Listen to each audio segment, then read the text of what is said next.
اعوذ باللہ من الشیطان الرجیم بسم اللہ الرحمن الرحیم الحمد للہ رب العالمین والصلاة والسلام علی اشرف الانبیاء والمرسلین سیدنا و مولانا ابی القاسم محمد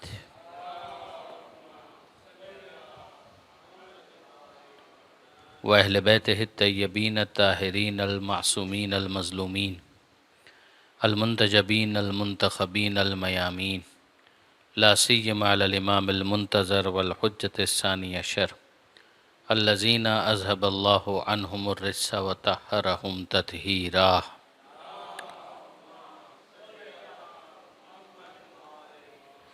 اما بعد، آج کے سیشن میں ہمیں شروع کرنا ہے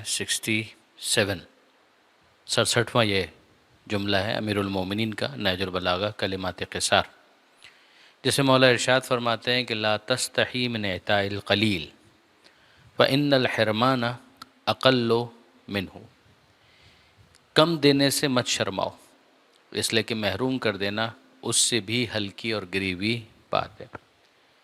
اب اگر آپ پہلے تھوڑا سا ان لفظوں کو ہم ایلوبریٹ کریں، لا آف کورس نو کے لیے آتا ہے، نہیں کے لیے، یہ آپ سب جانتے ہیں۔ لا کا مطلب ہوتا ہے نو، نہیں۔ تستحی یہ حیا سے نکلا ہے، لا تستحی یعنی حیا مت کرو، جس کو آپ کہیں گے عربی گرامر کے اعتبار سے کہ یہ کلمہ نہیں ہے کہ جس کے ذریعے سے روکا جا رہا ہے، کہ ایک ایسا حکم کہ جس کے اندر منع کیا جا رہا ہے۔ کس چیز سے حیا مت کرو؟ من اعطاء القلیل،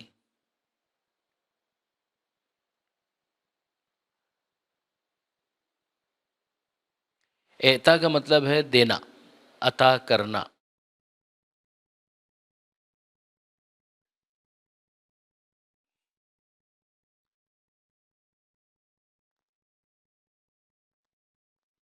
القلیل تھوڑا،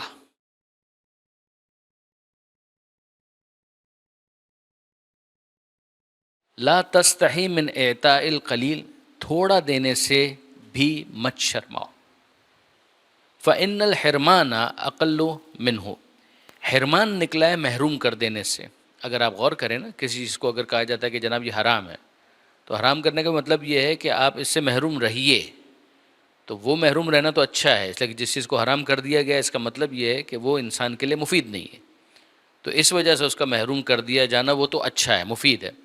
مثال کے طور پر ہم اپنے بچے کو کہیں کہ جناب آگ میں ہاتھ مت ڈالو، یہ تمہارے لیے حرام ہے، ظاہر ہے کہ یہ حرام، ایک محروم کرنا، ایک ایسا محروم کرنا جو پسندیدہ ہے، ورنہ اگر ہاتھ وہ آگ کے اندر ڈال دے گا تو اس کا ہاتھ جل جائے گا۔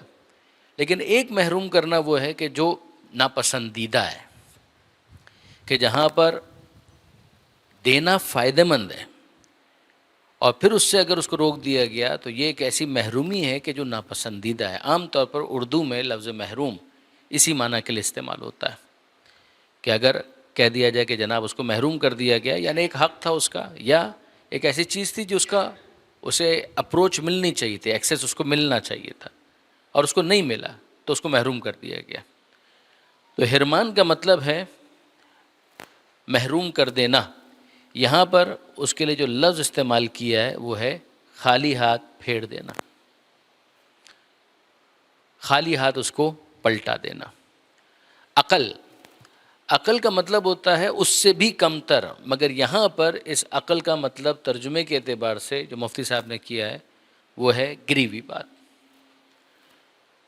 کہ اگر اس کو محروم کر دیا گیا تو یہ اس سے بھی گری ہوئی بات ہے۔ اب اگر آپ دیکھیں تو اس کے اندر کس چیز کو امیر المومنین ایڈریس کر رہے ہیں، ایک مرتبہ پھر ذرا اس جملے کے اوپر اوورال توجہ کیجیے گا۔ لا تستحی من اعطاء القلیل، حیا مت کرو، شرماؤ نہیں، من اعطاء القلیل، کم عطا کرنے سے بھی مت شرماؤ، اس لیے کہ محروم کر دینا اس سے بھی گری ہوئی بات ہے۔ کیا بیک گراؤنڈ ہو سکتا ہے، کیا اس کا کانٹیکس ہو سکتا ہے، کیا اس کا سیاق و سباق ہو سکتا ہے؟ ایک آدمی ایسا ہے کہ جو کروڑ پتی ہے اور اس کے پاس کوئی شخص جینون، یعنی واپس دیکھیں ایزمپشن نمبر 1 کہ جو شخص ہے وہ کروڑ پتی ہے، ایزمپشن نمبر 2، جو سامنے سے آیا ہے، جس کا کوئی سوال ہے، جس کی کوئی طلب ہے، وہ جینونلی سوال کر رہا ہے، پروفیشنل کوئی بیگر نہیں ہے، واقعاً وہ جینونلی ڈیزرو بھی کرتا ہے، اس کی ایک ریکوائرمنٹ ہے اور یہ پوری کر بھی سکتا ہے، اس کو کوئی پرابلم نہیں. کیا اس کے لیے جملہ ہو سکتا ہے؟ اس کے لیے یہ جملہ نہیں ہے. اس سے تو یہ کہا جائے گا کہ اس کی جو حاجت ہے اس کو پورا کرو، تمہارے پاس اتنی گنجائش موجود ہے کہ تم اس کی اس ضرورت کو پورا کر سکتے ہو، یہ ہے بھی جینون ڈیزرونگ کیس، تو پھر اس مستحق کے اس مسئلے کو حل کرو. اس کو یہ نہیں کہا جائے گا کہ تم اس کو کم دے دو، نہ. یہ کم کا سوال اس وقت آئے گا کہ جب بیچارہ جو دینا چاہتا ہے اس دینے والے کے پاس گنجائش نہیں ہے، اور وہ افسوس کر رہا ہے کہ یار میرے پاس اتنا بھی نہیں ہے کہ میں اس کو دے سکوں، اگر میرے پاس ہوتا تو میں یقیناً دیتا، میرے پاس جو ہے میں اگر اس کو دے بھی دوں تو اس کا کیا بھلا ہوگا. اس کی ریکوائرمنٹ جو ہے وہ 500 روپے کی ہے، مگر میرے پاس تو ہارڈلی اتنا ہے کہ میں 100 روپے اس کو دے سکتا ہوں، پورا میں اس کا مسئلہ حل نہیں کر سکتا. یہ وہ موقع ہے کہ جہاں پر امیر المومنین یہ ارشاد فرما رہے ہیں. اچھا دیکھیں، پرائرٹیز بھی ہوتی ہیں. کبھی مثال کے طور پر کوئی شخص یہ کہے کہ جناب ہمارے پاس یہ کیس ہے، ہم اس کو 100 روپے دے سکتے ہیں، مگر لائن میں 2 کیس اور بھی ہیں، اور ان افراد کو ہم سمجھتے ہیں کہ وہ زیادہ ڈیزرونگ ہے، تو یہ 100 روپے اگر ہم وہاں پر دے دیں تو زیادہ بھلا ہو جائے گا. یہ بھی ہمارے موضوع سے خارج ہے. یعنی یہ بھی ہمارے موضوع سے خارج ہے کہ جہاں پر ایک شخص ایسا ہے کہ جو ڈیزرونگ ہے، اس کو 500 روپے کی ضرورت ہے، دینے والا 100 روپے کنٹریبیوٹ کر سکتا ہے، مگر یہ 100 روپے کسی اور کو بھی دیے جا سکتے ہیں، وہ زیادہ ڈیزرونگ ہے، اور وہ کہے کہ ادھر نہیں میں ادھر دے رہا ہوں اس لیے کہ وہ زیادہ ڈیزرونگ ہے. یہ بھی ہمارے موضوع سے خارج ہے. آپ یہ کہیں کہ نہیں جناب یہ بھی ڈیزرونگ ہے، وہ بھی ڈیزرونگ ہے، ایکولی ڈیزرونگ ہے، مگر مسئلہ یہ ہے کہ اس 100 روپے سے اس کا کچھ نہیں ہوگا، اس کو اگر دوں گا تو اس کا مسئلہ تقریباً حل ہو جائے گا، تو میں اس کو دے رہا ہوں. یہ بھی ہمارے موضوع سے خارج ہے. جو بات ہو رہی ہے اس کانٹیکس کو سمجھنے کی کوشش کیجیے گا، جو کہ عقلی طور پر قابل تصور ہے. اور وہ کیا کہ ایک شخص ہے کہ جو کنٹریبیوٹ کر سکتا ہے، پورا کنٹریبیوٹ نہیں کر سکتا. یہی ایک کیس ہے، سامنے ہے، ڈیزرونگ ہے، پورا نہیں دے سکتا. اب اس کو دل میں یہ خیال آ رہا ہے کہ جناب اگر میں اس کے اندر یہ 100 روپے اس کو دوں گا، اس کا کوئی فائدہ بھی نہیں ہوگا، اور 100 روپے میرے بھی چلے جائیں گے. مولا فرماتے ہیں کہ لا تستحی، اس موقع پر تم اگر حیا یا شرم کی وجہ سے اس قلیل عطا کو روک رہے ہو تو یہ مت کرو. اگر سمجھتے ہو کہ اس کو دینا چاہیے اور تمہارے پاس زیادہ ہوتا تم زیادہ دے دیتے، لیکن ابھی تمہارے پاس ہے نہیں، تو تم جتنا ہے اس میں سے کچھ دینا چاہتے ہو، تو اسے حیا مت کرو. اس لیے کہ محروم کر دینا فإن الحرمان اقل منہ، اس لیے کہ محروم کر دینا اس سے بھی گری ہوئی بات ہے. اب یہاں پر میں آپ کی خدمت میں ڈیفینیٹلی امیر المومنین ہی کا ایک اور جملہ ضرور عرض کرنا چاہوں گا. درود بھیجے گا محمد وآل محمد. اور یہ جملہ بھی امیر المومنین کا بڑا کمال کا جملہ ہے. مولا یہ فرماتے ہیں کہ لا یقل عمل مع التقوی، تقوی کے ساتھ کوئی عمل قلیل ہوتا ہی نہیں. تم قلیل دینے سے، کم دینے سے شرما رہے تھے، مگر یاد رکھو کہ تقوی کے ساتھ اگر تم عمل انجام دو گے تو وہ کم ہوتا ہی نہیں ہے. اور پھر مولا اس کو جسٹیفائی کرتے ہیں، فرماتے ہیں وَكَيْفَ، کیسے ہو سکتا ہے کہ وہ کم ہو ما یتقبل، کہ جو خدا نے قبول کر لیا ہے، جس کو قبول کر لیا جائے پھر وہ کم نہیں ہوتا. یعنی اس کے اندر امیر المومنین نے جو انسان کا ظرف ہے، انسان کی نگاہ، زیادہ بہتر الفاظ میں، اس کو کتنا بلند کیا کہ تم یہ مت دیکھو کہ کوانٹیٹیولی وہ زیادہ ہے یا کم ہے. تم یہ دیکھو کہ اگر اس موقع پر تمہارے لیے اس سے زیادہ دینا ممکن نہیں ہے اور تم نے یہ دے دیا اور خدا کی خاطر دیا، تو یہ تمہارے دل میں تقویٰ کا ایک نتیجہ ہے کہ جس کی وجہ سے یہ عمل ہو رہا ہے. اور اگر ایسا ہے تو پھر قبول ہو گیا، اور جب قبول ہو گیا تو پھر یہ کم نہیں ہے. جیسے کہ معیار جو بڑھنے کا ہے وہ کیا ہے کہ اس کو قبول کر لیا جائے. من جاء بالحسنۃ فلہ عشر امثالھا. اب اس کو کوانٹیٹیولی بھی دیکھیے، کوانٹیفائی کریں. یہ قرآن کی آیت ہے کہ اگر کوئی ایک نیکی لے آتا ہے تو اس کو 10 برابر تو ثواب مل ہی جائے گا، تو کم کہاں ہوا. یعنی اس نے ایک کیا تھا، اس ایک عمل کا ثواب جو ہے وہ 10 ٹائمز تو بڑھ گیا، تو آٹومیٹیکلی اس کے اندر کتنا اضافہ ہو گیا. اب یہ جو تعبیر ہے، اس تعبیر کو اگر آپ دیکھیں تو پیغمبر اکرم ختمی مرتبت احمد مجتبی محمد مصطفیٰ صلی اللہ علیہ وآلہ وسلم پیغمبر فرماتے ہیں کہ کل معروف صدقہ، ہر نیکی صدقہ ہے، الا غنی او فقیر، تم پیسے والے کے ساتھ وہ نیکی کرو تب بھی صدقہ ہے، تم غریب کے ساتھ وہ نیکی کرو تب بھی صدقہ ہے۔ اب آپ کہیں کہ جناب جو فقیر ہے اس کے ساتھ نیکی کرنا یہ تو صدقہ سمجھ میں آتا ہے کہ ہم نے اس کو روپیہ دیا، پیسہ دیا، روٹی دی، کھانا دیا، چاول دیا، کپڑا دیا، پیسے والے کے ساتھ کیا نیکی ہو سکتی ہے؟ صحیح مشورہ دیا،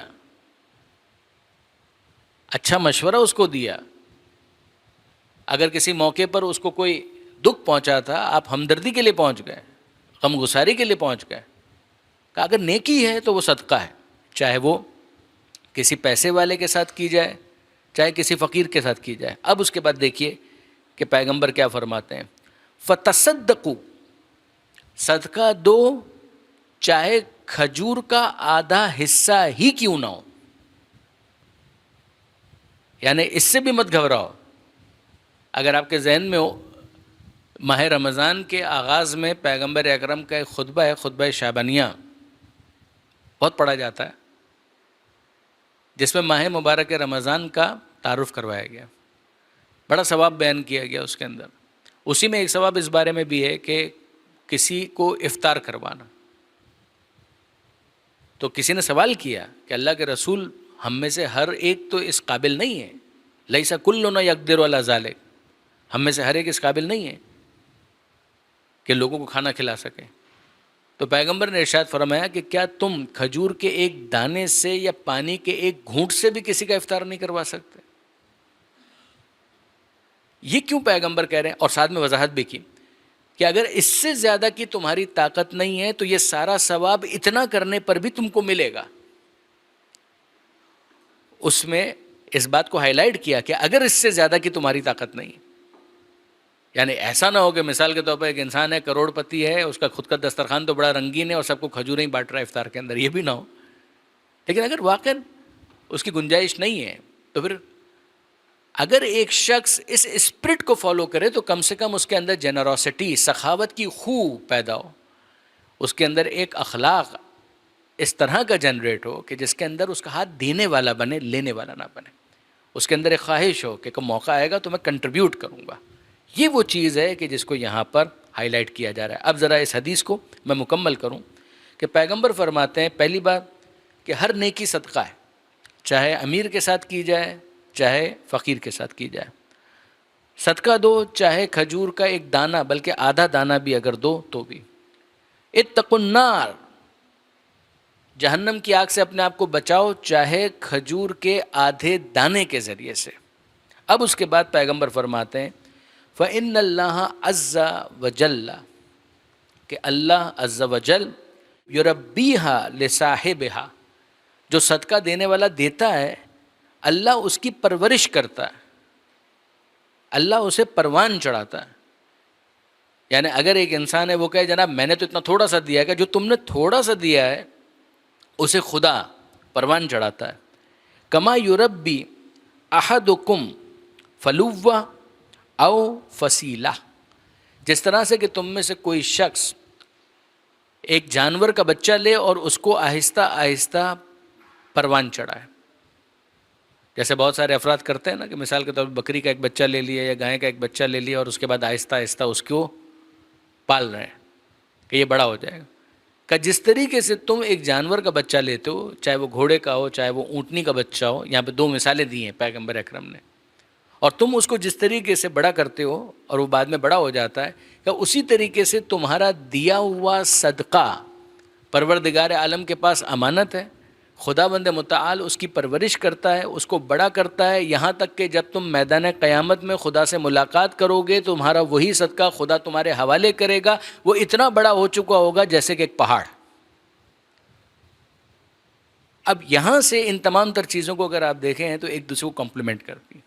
یہاں اسی نہج البلاغہ کے اندر حکمت نمبر 422 اس کے اندر امیر المومنین یہ ارشاد فرماتے ہیں کہ افعلوا الخیر، خیر کا جو کام ہے نا اس کو کر گزرو، ولا تحقروا منہ شیئا، اور اس میں سے کسی کام کو بھی حقیر مت سمجھو، چھوٹا مت سمجھو۔ افعلوا الخیر، اگر خیر کا ایک موقع آ گیا ہے اور تم کر سکتے ہو کر گزرو، یعنی don't let that opportunity go by, اس کو جانے مت دو. اگر ایک انسان کہے کہ نہیں جناب ایک اپارچونیٹی کاسٹ ہوتی ہے، میں یہ کام کر رہا ہوں تو میں دوسرا نہیں کر پاؤں گا، وہ بات سمجھ میں آتی ہے. آپ کہیں کہ میں دوسرا ایک نیکی کا کام کر رہا ہوں، بات سمجھ میں آتی ہے.